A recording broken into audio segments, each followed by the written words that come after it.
नमस्कार, VKB news के prime time में आपका स्वागत है। अब रुक करते हैं आज की हेडलाइंस पर।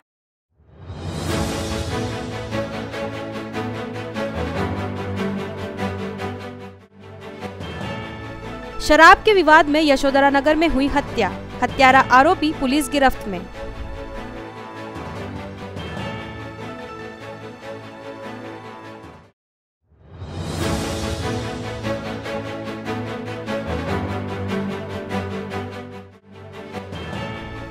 जरीपटका के जिंजर मॉल से पास का अतिक्रमण सफाया, लोगों ने लगाए मनपा मुर्दाबाद के नारे।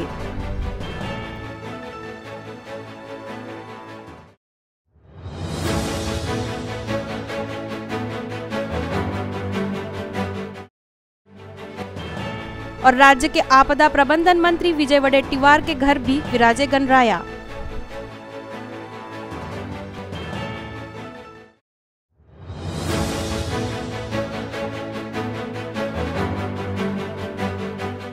और अब खबरें विस्तार से।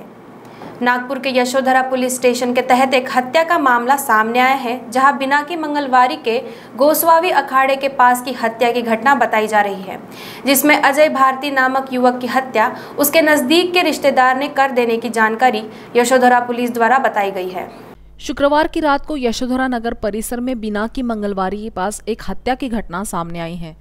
पुलिस विभाग द्वारा मिली जानकारी के मुताबिक इस घटना में मृतक अजय भारती और आरोपी आकाशपुरी ये रिश्तेदार बताए जा रहे हैं। जहां अजय के घर शुक्रवार को धार्मिक कार्यक्रम के बाद दोनों शराब पीने चले गए, जहां से आने के बाद दोनों में किसी बात को लेकर तू महमे का विवाद हो गया और देखते ही देखते विवाद इतना बढ़ गया कि आकाश ने तैश में आकर अजय भारती के पेट पर चाकू से वार कर दिया। ये पूरी घटना गोसावी अखाड़े के पास हुई। गंभीर हालात में घायल अजय भारती खुद अस्पताल पहुंचा, लेकिन हालात गंभीर होने के कारण आखिरकार उसे सरकारी अस्पताल में भर्ती कराया गया, जहां उपचार के दौरान उसकी मौत हो गई, जबकि आरोपी आकाशपुरी को पुलिस ने गिरफ्तार कर लिया है। नमस्कार, मी संजय जाधव, वरिष्ठ पोलीस निरीक्षक यशोधरा नगर पोलीस ठाणे। काल रात्री साधारण 11 वाजता बिनाकी मंगळवारी गोसावी आखाडा हा नागपूरचा जुना आखाडा आहे, जिथे भाऊबंदकीचे असे एक वस्ती आहे स्वतंत्र गोसावी समाजाची। त्यामध्ये आपण जसं जे घर आहे ते सर्व आपसात नातेवाईकच आहेत। त्यामध्ये राहणारे अजय गणपत भारती आणि आकाश सुनील पुरी असे दोघंजण 25 वर्षाचे, अंदाजे वय 25 वर्ष आहे। ते दोघं मित्र होते। त्यांनी त्या दिवशी आकाशने जो अजय तो मृतक आहे त्याच्या घरी गणपती उत्सवानिमित्त त्यांनी गणपती आणला होता। ते दोघंजण एकत्रच होते। त्यांचा संध्याकाळी 8 वाजताच्या दरम्यान घराच्या समोर ते तिथे राहतात त्या छोट्याशा गल्लीमध्ये ते शिवीगाळ करून एकमेकांशी भांडणं झालेली। भांडणाचं कारण असं विशेष काही नव्हतं, ते नेहमीच भांडणं करायचे असे तिकडचे लोक सांगतात। आणि त्यानंतर ते दोघांनी एकत्र मिळून त्या दारूसुद्धा प्यायलेले आहेत, हातभट्टीच्या दुकानावर गेलेले आहेत 5 पावलीच्या ह्याच्यामध्ये, आणि त्यामधून त्यांनी दारू पिऊन आले। परत ते बसले होते आणि नंतर त्यांच्यात भांडणं झाली आणि तू मोठा की मग मोठा ह्याच्या वादावरून त्यांनी आकाश सुनील पुरी यांनी चाकूने अजयला पोटामध्ये मारलेलं आहे। आणि त्यामध्ये अजय हा स्वतः तिथून एक 100 फुटाच्या अंतरावर समर्पण हॉस्पिटल आहे, तिथे तो स्वतः धावत गेला आणि त्यानंतर डॉक्टरने उपचार केला त्याच्यावर प्राथमिक, आणि मेडिकलला त्यांना हलवलं। आणि जो आकाश आहे ज्याने मारलं त्याला तो स्वतः तिथेच राहणाऱ्या लोकांकडे गेला आणि त्याने सांगितलं की मी असं त्याला मारलेलं आहे। मग त्या लोकांनी सांगितलं की पोलीस स्टेशनला असर होत, त्याप्रमाणे ते पोलीस स्टेशनला तो स्वतः हजर झालेला आहे। अशा प्रकारे किरकोळ भांडणं आणि व्यसनाधीनता यामुळे क्षुल्लक कारणाने त्यांनी हे केलेलं आहे। आणि त्याचा तो हे आता व्यसनाधीन जी समाज झालेला आहे, गोसावी समाज प्रामुख्याने व्यसनाधीन झाला आहे, त्यामध्ये जागृती होण्याची गरज आहे आणि त्यामध्ये सामाजिक लोकांनी सुद्धा त्यामध्ये लक्ष देऊन। जरीपटका के जिंजर मॉल बाजार परिसर में मनपा के तोड़ू दस्ते की ओर से जमकर कार्रवाई की गई, जिस दौरान कई सालों से कुछ लोगों की बसाई गई दुकानें इसके चपेट में आ गई। जिंजर मॉल बाजार इलाके में कई ऐसी दुकानें हैं जो 40 से 45 साल पुरानी हैं। उसके भरोसे ही संबंधित लोगों की गुजर बसर होती है।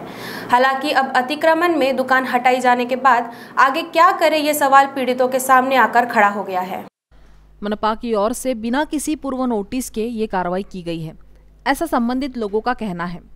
अतिक्रमण हटाए जाने से पहले यहाँ कई ऐसे लोगों की दुकानें थी जिसके भरोसे पर वे अपने बच्चे की पढ़ाई लिखाई करवाते थे।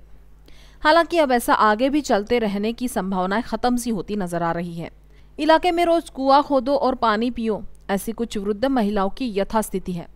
पर अब इनका आगे क्या होगा ये कोई नहीं जानता। संबंधित इलाके का अतिक्रमण हटाने के बाद पीड़ित लोगों की ओर से महानगर पालिका मुर्दाबाद ऐसे नारे भी लगाए गए। इसी मुद्दे को लेकर पीड़ितों ने अपनी आपबीती जाहिर की, जिससे अंदाजा लगाया जा सकता है कि इनके लिए अपनी दुकानें कितनी मायने रखती थी। मी फ्रूटचा धंदा करते, मला पोचणे वाला कोणी आहे नाही। माझ्या पण दुकानातून तोडून फेकला आहे। मी कुठं जाणार हे मला माहिती पाहिजे, मला याचा अनुभव पाहिजे।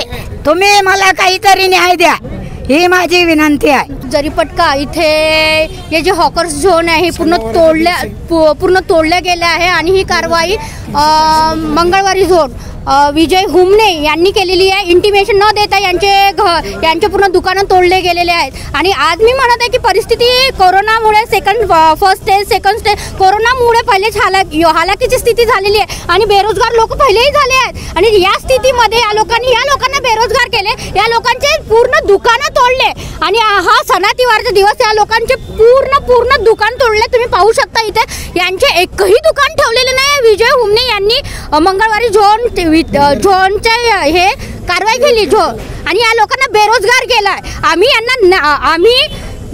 न्याय मागण्याकरिता या उपासनावर बसून काही करून पण आम्ही आमचा न्याय घेऊन यांना न्याय देऊन।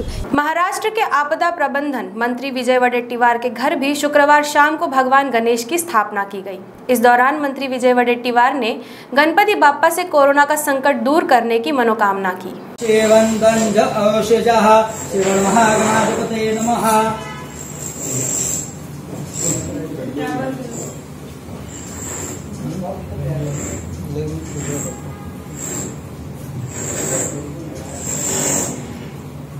प्रतिष्ठा गोरक्षः प्रतिष्ठा आराधयो निष्ठप्त गोरक्षो निष्ठप्त आराधयः पर्वन्तरिक्षामन् रत्नानि दाशुके महागणाधिपते नमः सर्वांगी स्नानं समर्पयामि।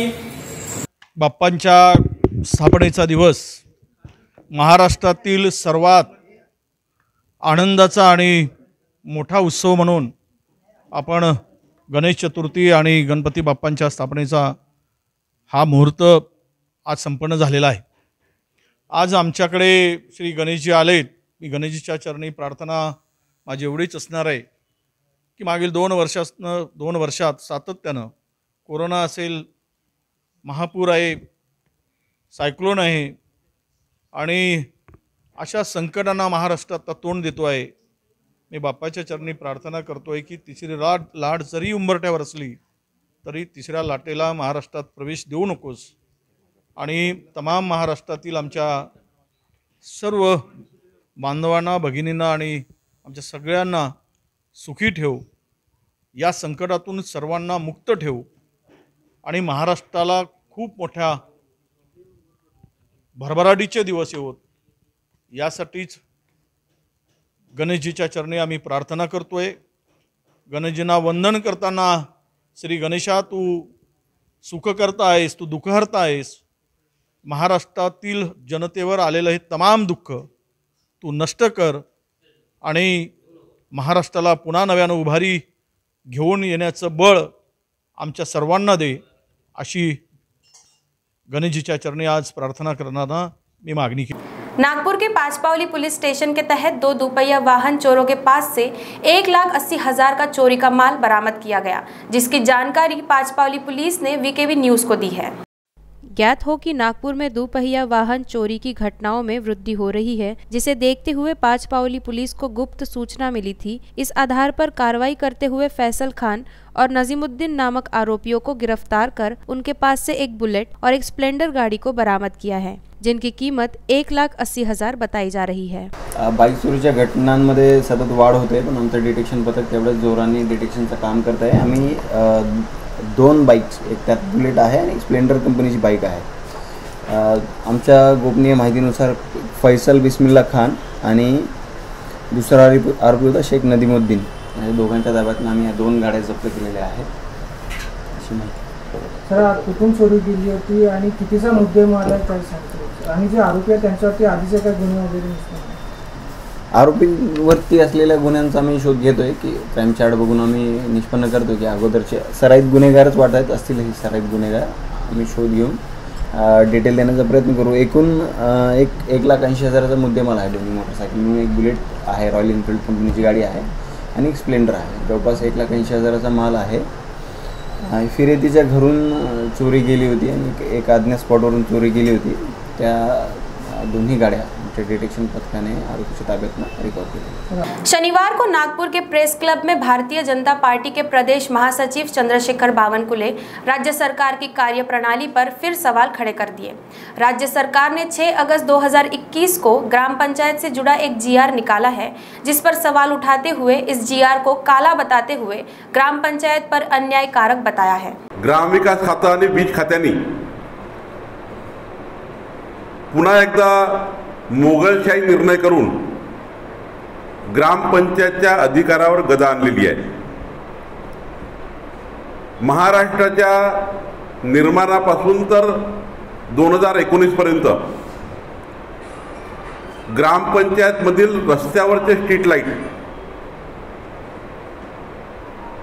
चं विद्युत बिल सरकार भरायचं, ग्रामविकास विभाग बजेट करायचं आणि ग्रामविकास विभाग महाराष्ट्र सरकारच्या माध्यमातून रस्त्यावरच्या विद्युत बिलाचा जो खर्च येतो तो जिल्हा परिषदामार्फत ग्रामपंचायतचे पैसे विद्युत बिल भरायचे। पाणी पुरवठा योजनाचे 50% जिल्हा परिषद भरायचे आणि 50% ग्रामपंचायती भरायच्या। पण 6/8/2021 अत्यंत मोगलशाही हा जीआर परिपत्रक महाराष्ट्र सरकारने काढलं। या जीआर मध्ये हा काळा जीआर आहे, काळं परिपत्रक आहे। या परिपत्रकामध्ये महाराष्ट्र सरकारने ग्रामपंचायतला आदेशित केलं की रस्त्यावरच्या लाईटचं, स्ट्रीट लाईटचं बिल आणि पाणी पुरवठ्याचं वीज बिल आता ग्रामपंचायतनी भरावं, सामान्य फंडातनं भरावं किंवा 15व्या वित्त आयोगातनं भरावं। आपल्या सर्वांच्या माहितीकरता 15वा वित्त आयोग हा ग्रामपंचायतने विकास आराखड्याकडून केंद्र सरकारला पाठवला, त्या आधारावर पैसे मिळाले आहेत। 15 वित्त आयोगाचे पैसे हे विद्युत बिलाकरता नाही आहे, हे विकास आराखडा ग्रामपंचायतने जो पाठवला त्यावर आलेले आहेत। आणि सरकारने केंद्र सरकारच्या पैशावर डल्ला मारला, राज्य सरकारने आपली जबाबदारी झटकली, राज्य सरकारने कराराचं बजेट नाही केलं आणि केंद्र सरकारने दिलेल्या पैशावर डल्ला मारून त्यांच्याकडनं वीज बिल भरून घेणे। आणि एवढंच नाही म्हटलं आहे, या 6/8/2021च्या जीआर मध्ये असं म्हटलं की सरपंचावर कारवाई करू, सचिवावर कारवाई करू, धमकी दिली आहे। या राज्यामध्ये सरपंचावर धमकी देणारं हे परिपत्रक आहे आणि म्हणून संपूर्ण महाराष्ट्राच्या सरपंचामध्ये अत्यंत तीव्र नाराजी आहे।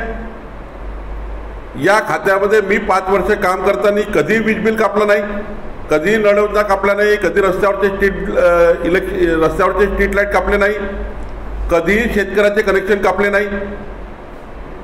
पण या सरकारने आल्यावर मोगलशाही सुरू केली, 45 लक्ष शेतकऱ्यांचे कनेक्शन कापण्याचं काम केलं, रस्त्यावरचे स्ट्रीट लाईट कापले, गावाच्या गाव अंधारात आहे। वहीं ग्राम पंचायत पर इस अन्यायकारक जीआर के खिलाफ भारतीय जनता पार्टी का आक्रामक रवैया देखा जा रहा है, जहां काटोल रोड के महावितरण मुख्य अभियंता कार्यालय के भीतर भाजपा विधायक समीर मेघे और टेकचंद सावरकर के साथ कार्यकर्ताओं ने ठिया आंदोलन कर ग्राम पंचायत जीआर की होली जलाई। भारत माता की जय। अरे नहीं चलेंगी, नहीं चलेंगी, तानाशाही नहीं चलेगी। अरे नहीं चलेंगी, नहीं चलेंगी, तानाशाही नहीं चलेगी। रद्द करा, रद्द करा, काला जिया रद्द करा, रद्द करा, रद्द करा, काला जिया रद्द करा, शुरू करा, शुरू करा, स्ट्रीट लाइट शुरू करा, शुरू करा, शुरू करा, स्ट्रीट लाइट शुरू करा। तो वक्त हो गया एक छोटे से ब्रेक का, मिलते हैं एक ब्रेक के बाद।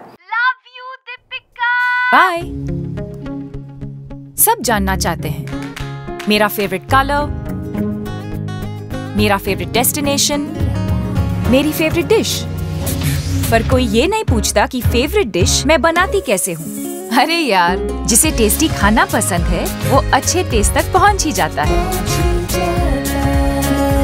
सुरुचि मसाले, खाने में हो रुचि तो घर लाइए सुरुचि।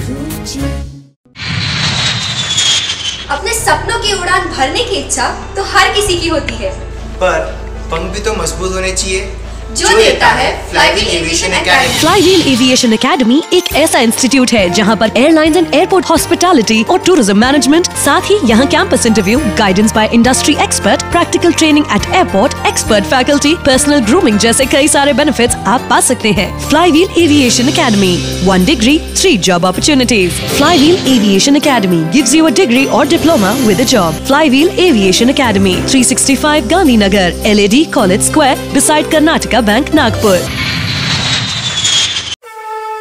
आनंदाचे उधाण येईल गौरी गणपती येता दारी. रोकडे ज्वेलर्सच्या अप्रतिम दागिन्यांनी होईल त्यांच्या आगमनाची तयारी.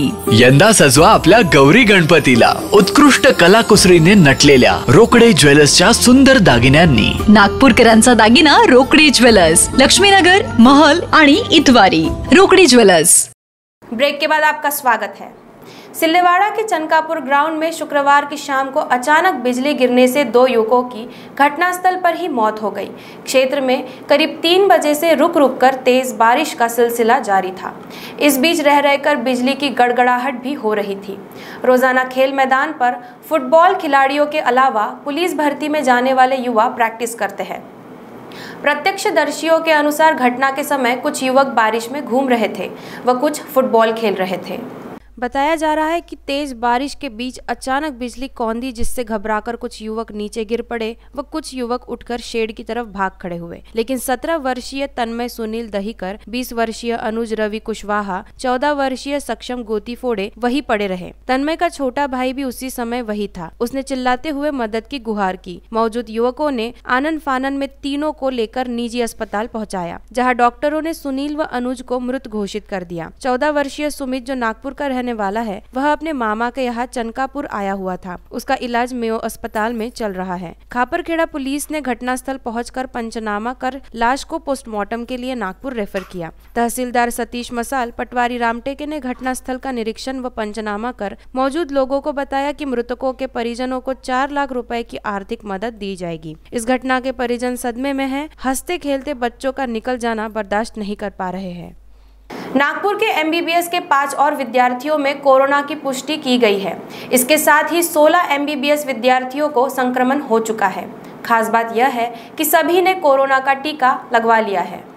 नागपुर वानाडोंगरी स्थित दत्ता मेघे मेडिकल कॉलेज में 7 सितंबर को MBBS की पहली बैच के 10 छात्रा और 1 छात्र पॉजिटिव आए। उसके बाद कॉलेज प्रशासन की तरफ से विद्यार्थी, शिक्षक, कर्मचारी, सिक्योरिटी गार्ड सहित कुल 180 लोगों को RT-PCR टेस्ट किया गया। शनिवार को फिर से वहां के 5 विद्यार्थी पॉजिटिव आए। इनमें 4 छात्राएं और 1 छात्र है। दोनों टीके लगवाने की वजह से उनमें कोई लक्षण नहीं दिखाई दे रहे हैं। अधिष्ठाता डॉक्टर दिलीप गोडे ने बताया कि सभी संक्रमितों को एक वार्ड में रखा गया है। शुक्रवार को गणेश चतुर्थी होने के कारण केवल 1 दिन के लिए वैक्सीनेशन अभियान बंद रखा गया। अब शनिवार यानी आज से नियमित रूप से वैक्सीन देने की प्रक्रिया शुरू हो गई है। अब तक नागपुर शहर में डबल डोज लेने वालों की संख्या 5 लाख के पार हो गई है। वैसे देखा जाए तो नागपुर की जनसंख्या के हिसाब से अब तक 15 लाख से अधिक लोगों को डबल डोज लग जाना चाहिए था।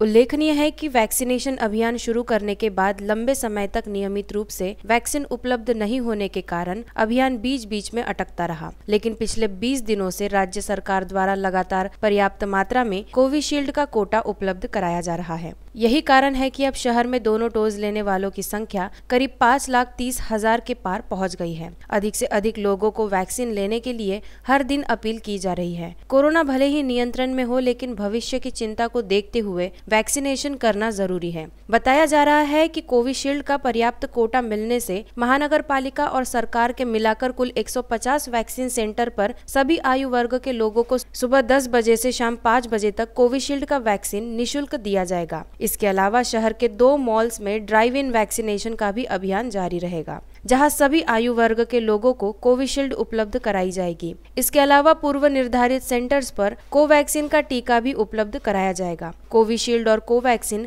पर्याप्त मात्रा में होने से इसके दोनों डोज दिए जाएंगे। अन्न एवं औषधि प्रशासन विभाग ने कलमना पुलिस की मदद से एक घर में चल सुगंधित तंबाकू के कारखाने का पर्दाफाश किया। बताया गया कि आनंद वड़ीचार ने कलमना स्थित अपने मकान का पहला माला दुर्गेश अग्रवाल को किराए पर दिया था। यह प्रतिबंधित सुगंधित तंबाकू की पैकिंग की जाती थी। बाद में यही तंबाकू सील बंद कर नागपुर शहर सहित जिले में बेची जाती थी।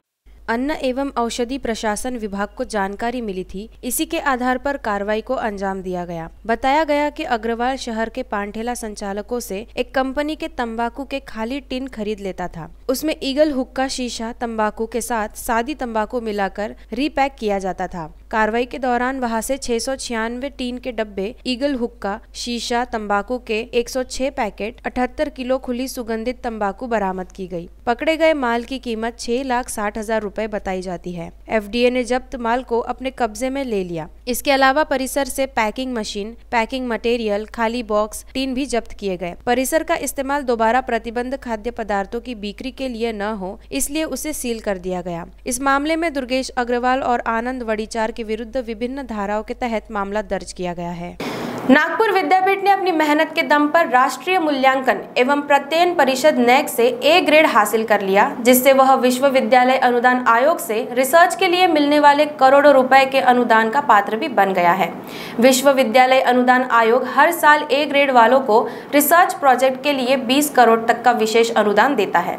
इस राशि का उपयोग अध्ययनशालाओं में कोर्सों की संख्या बढ़ाने के साथ प्रयोगशालाओं के निर्माण और उनके लिए उपकरण खरीदने के साथ दूसरे छात्र हित के कामों में किया जाता है।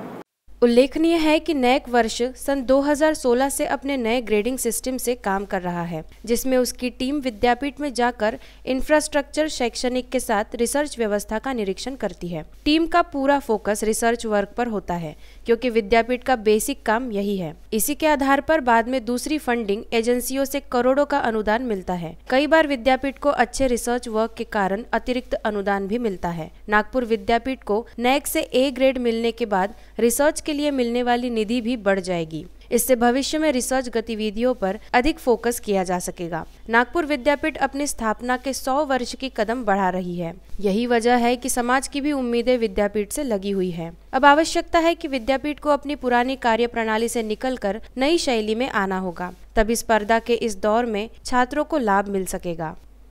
तो वीकेबी न्यूज के प्राइम टाइम में अब तक के लिए इतना ही। आपसे फिर मुलाकात होगी, तब तक देखते रहिए वीकेबी न्यूज। नमस्कार।